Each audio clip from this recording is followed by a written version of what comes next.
السلام عليكم ورحمة الله وبركاته، حبايب قلبي من داخل مصر ومن خارج مصر. احنا النهاردة طبعا بنحب نغير في العيد ألوان شعرنا وده وده، فطبعا حابين ان احنا نبسط الأمر لكل واحدة عاوزة تغير شعرها بأبسط ما يمكن انها تعمل شعرها حتى وهي في البيت بأقل تكلفة وبأقل إمكانيات.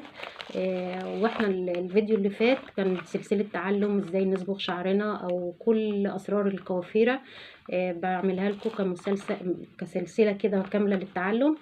فالدور اللي فات او الفيديو اللي فات احنا اتعلمنا ازاي نفتح بصبغة، وقلنا اللي هو رقمها 1000 او 00 او 3 اصفار او اي لون سوبر اللي هو اعلى من ال 12 يعني فيما فوق بنعمل به.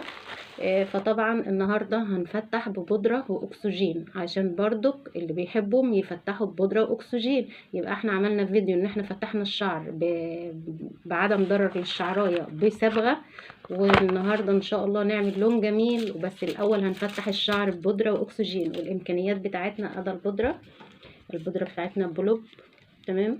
والاكسجين المستحب اللي انا بحب اشتغل بيه اللي هو 6% و9%، تمام. واللي عنده بقى اللي هو 12% اللي هو ال40 انا ما بحبش اشتغل بيه، ممكن يطفيه مثلا بشوية من 6% يوم يوصله ل30%، خلاص.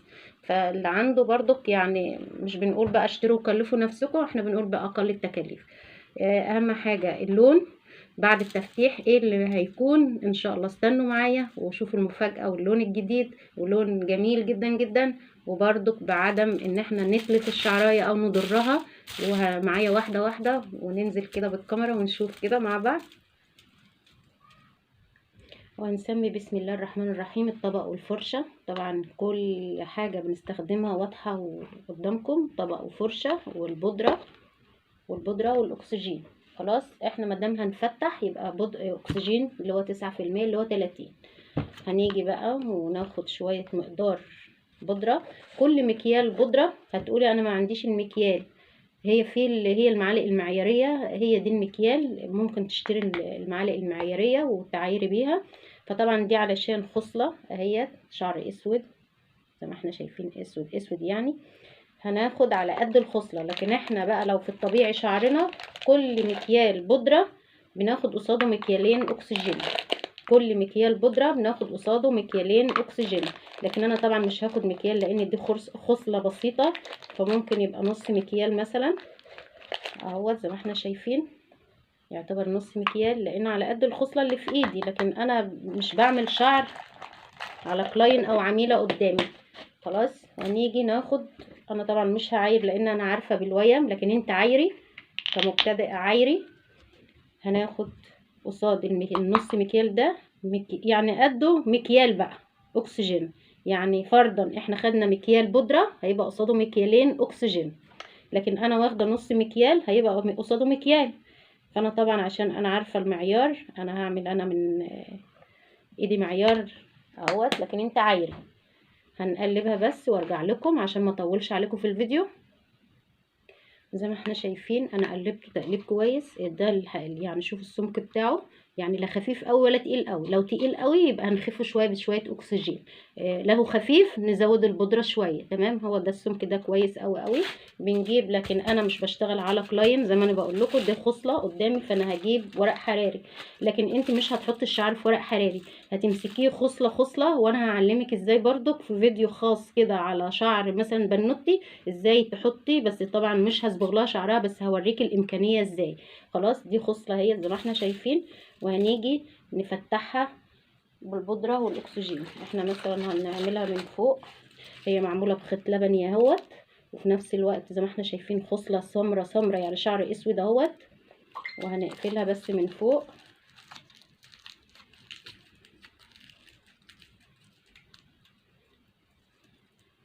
اهوت، ونيجي ونشبع الخصلة دي من الداخل والخارج عشان هنفتح. الاول هحط كده عشان تثبت، وبعد كده نحط المادة عليها اللي هي البودرة والاكسجين، بس نحاول نشبع الشعراية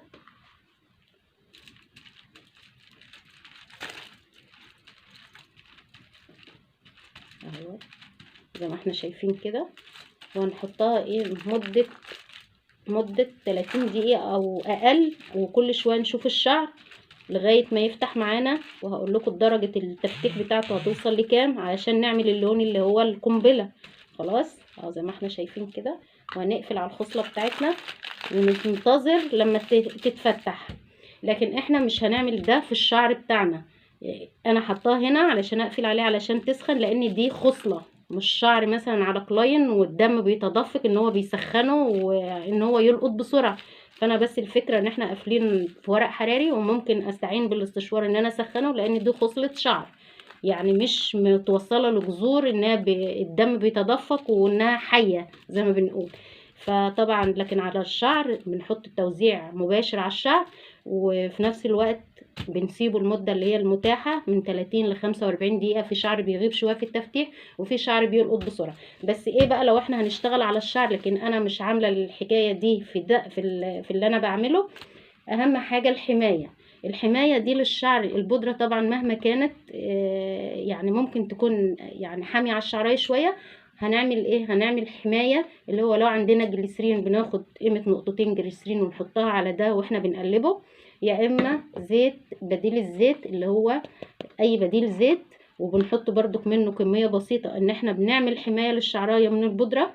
ولو ما عندناش ده وده، لو عندك حمام كريم بناخد منه قيمة معلقة ونعملها مع البودرة والاكسجين ان هي تكون حماية للشعر. ومع بعض كده ونشوف نتيجة التفتيح ونشتغل مع بعض عشان ما اطولش عليكم. كنت بقفل الفيديو.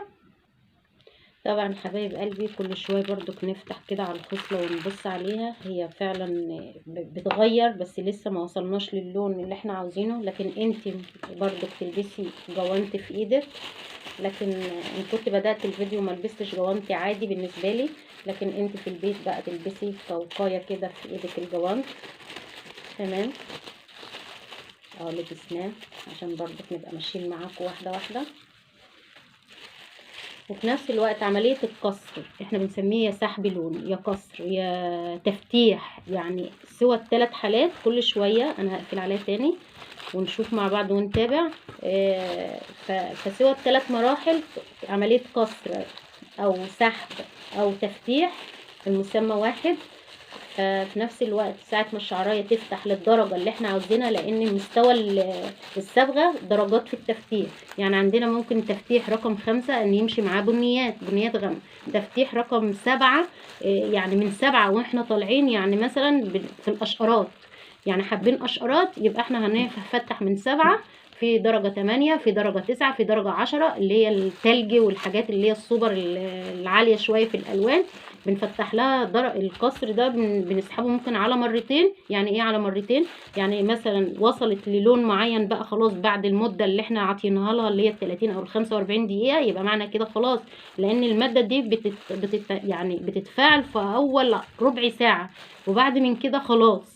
فتمام، فبيطلع ايا كان درجة، واحنا حابين درجة عالية من التفتيح بنعمل تاني، نعجن مثلا بودرة اكسجين تاني وناخده على مرحلة تانية. دي بالنسبة للالوان الفاتحة، قوي. لكن احنا مش بنتكلم في الالوان الفاتحة قوي. احنا حلوة قوي ان هو يفتح لدرجة 7 او 8، وهنشتغل عليه ونشوف اللون الجميل اللي هو تغيير في العيد بلوك كده جميل، ويبقى يعني وبحاجة حنينة كده وعملناها في البيت زي ما احنا شايفين كده. هنفتح عليه برضو نشوف الدرجة ايه. طبعا انتوا عارفين ان دي كانت محطوطة درجة سمرة خالص خالص، فاحنا شايفين يعني بدأت تفتح اهي بس لسه ايه مش الدرجة اللي انا عاوزاها زي ما احنا شايفين. وهنسيبها شوية لان وقتها لسه برضو، بس انا قلت افتح عليها عشان اوريكم ان هي بتفتح فعلا بالفعل. تمام اهوت. هنبدأ تاني نشبعها.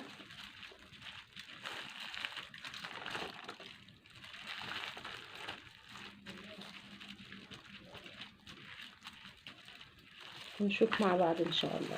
اهوت بتكي في المعلقه تاني وهنشوف مع بعض. راجعين مع بعض زي ما احنا شايفين الخصله بتاعتنا اهوت. هي كده وصلت معايا للدرجه اللي انا عاوزاها اهو برضو.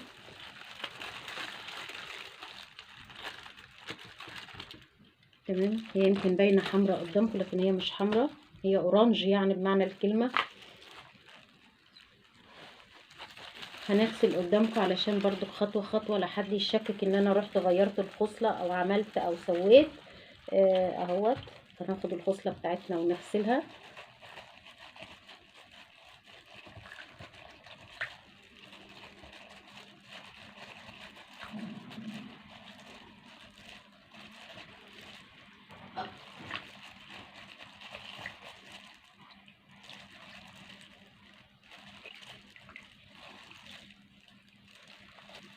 احنا شايفين كده. هنبدأ ننشفها.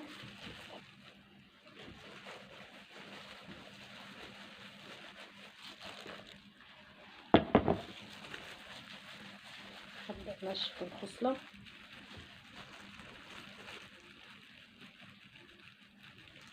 تمام زي ما احنا شايفين. دي خلاص بتترمى زي ما احنا شايفين. طبعا تكتل الخصلة على بعضها عطيه ان هي في ناس هتحب اللون ده وتقول الله جميل ومش عارفه ايه، لا مش هو ده اللون اللي احنا عاوزينه او هو المطلوب. زي ما احنا شايفين اهوت. دي الخصله بعد التفتيح هنشفها بس. ومعاكم وصلي لي الاستشوار يا زوزو. وصلي لي بس الاستشوار يا قلبي. هي بس معانا ما توصل الاستشوار الخصله بتاعتنا.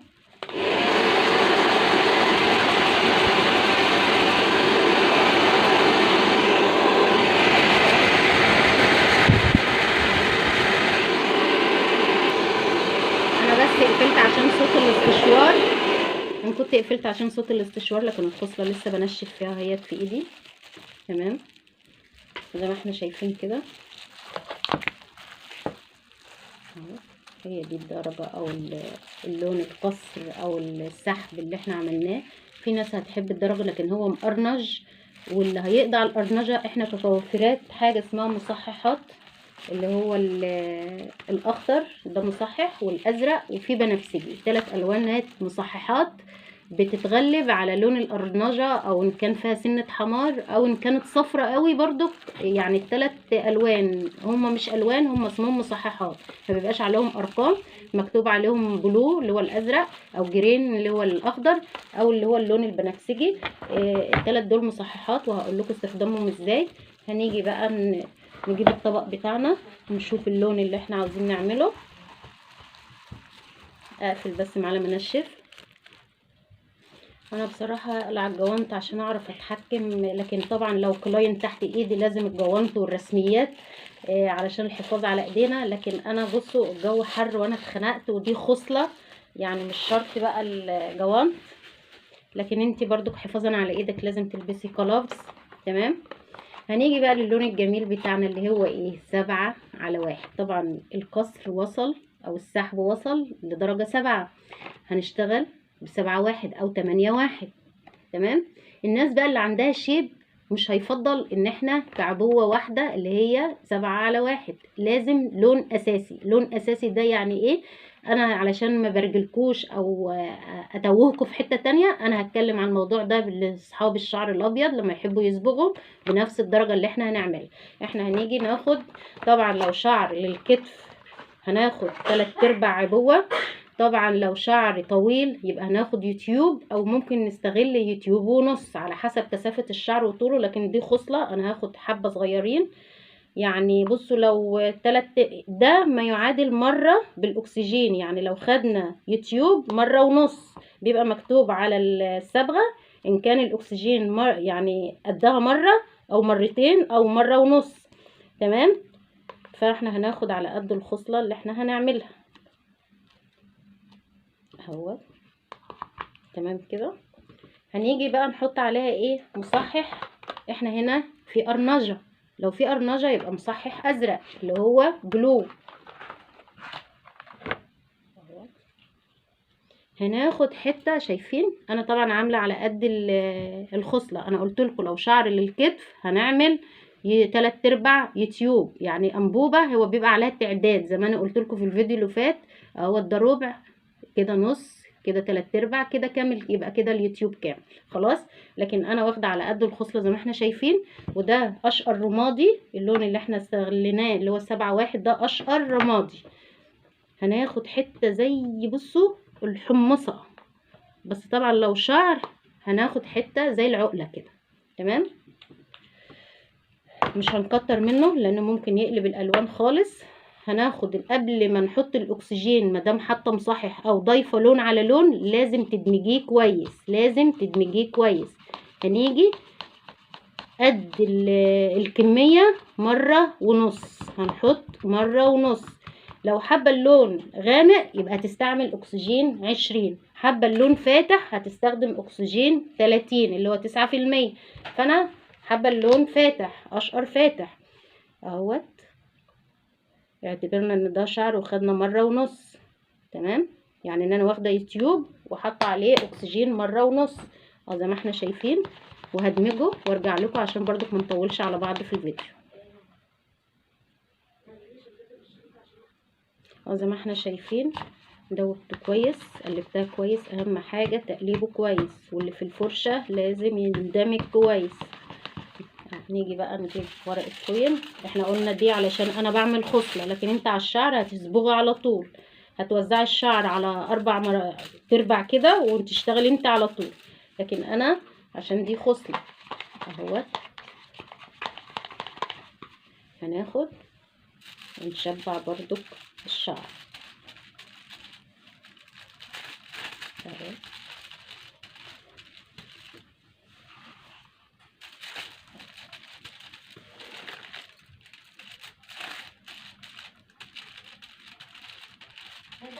سلام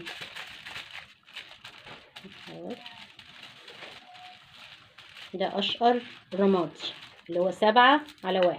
هنقفل عليها وننتظر المدة من 35 ل40 دقيقة. الصبغة من نص ساعة، 35 40 دقيقة بكتيرها. خلاص ننتظر مع بعض ونشوف النتيجة. وعلى فكرة انا يمكن مستخدمة ماكسيما او جيكي، ايا كانت نوع الصبغة، اهم حاجة الرقم وان هو يبقى مظبوط. يعني عندنا 7:1 اللي هو اشقر رمادي، اشقر رمادي فاتح لانه هو اشقر.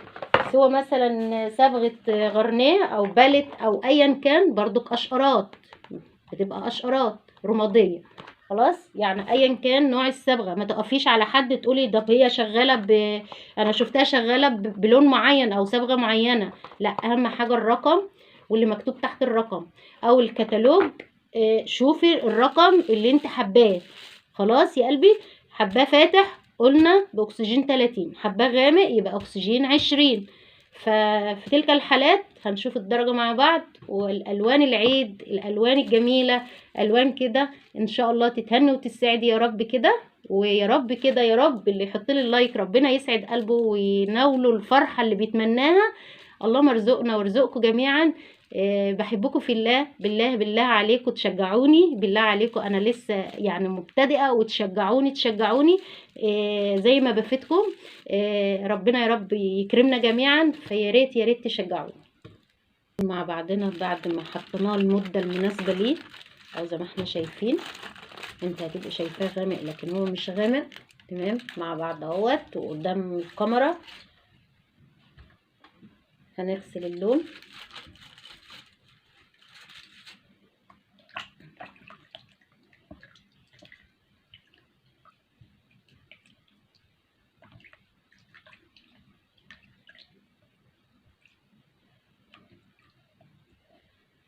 نركن دي على جنب.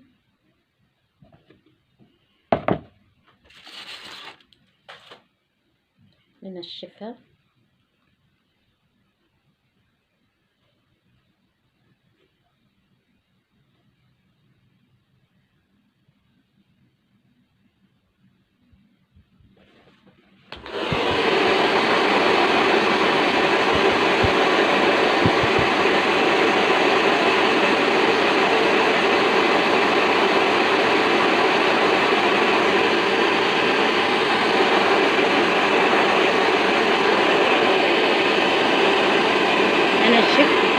هنشفها وارجع لكم.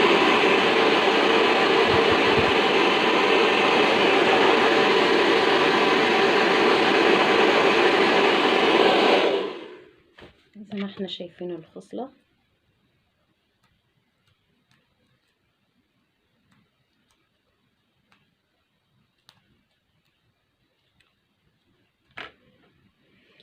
ايه رأيكم في الجمال ده؟ ايه رأيكم في الجمال ده؟ بصراحة ربنا والله الكاميرا ظالمة اللون. يا جماله يا جماله. شايفين الاشقر؟ الاشقر رمادي اهوت زي ما احنا شايفينه اهو. مش عارفة الكاميرا يعني اروح فين عشان تبينه اهوت. شايفين اشقر رمادي جميل ازاي اهوت. ايه رأيكم؟ طب استاهل ايه؟ بالله عليكم بالله عليكم بحبكم في الله تشجعوني عشان انزل لكم فيديوهات مبسطة وفي نفس الوقت تصبري بأقل التكاليف في بيتك، ولا اي مشوار تروحيه ولا تكلفي نفسك فلوس كتير اهوت. كل اسرار وتكاتنا في الكوافير بقولها لك وبقدمها لك على طبق من دهب. اشقر رمادي تحفة تحفة اهو. ايه رأيكم في اللون الجميل ده؟ يلا اللي ما حطش اللايك يحط اللايك فضلا ليس امرا. بحبكم في الله من داخل مصر وخارج مصر. بحبكم. ويا ريت في تعليقاتكم كده تقولوا له انتوا من انه بلد، وكل طلبكم اوامر. اللي عاوز اي لون يقول لي وانا اعمله له فيديو. وربنا يا رب يجازيكم خير، ودايما كده دايما في ظهري ودايما كده مشجعيني. او زي ما احنا شايفين اللون الكاميرا بتاعتي ربنا يكرمنا وانا اجيب كاميرا تانية او اجيب تليفون تاني يبين الالوان على حقيقتها بجمالها اللي انا شايفاه. اشقر رمادي تحفة تحفة. بحبكم في الله والسلام عليكم ورحمة الله وبركاته.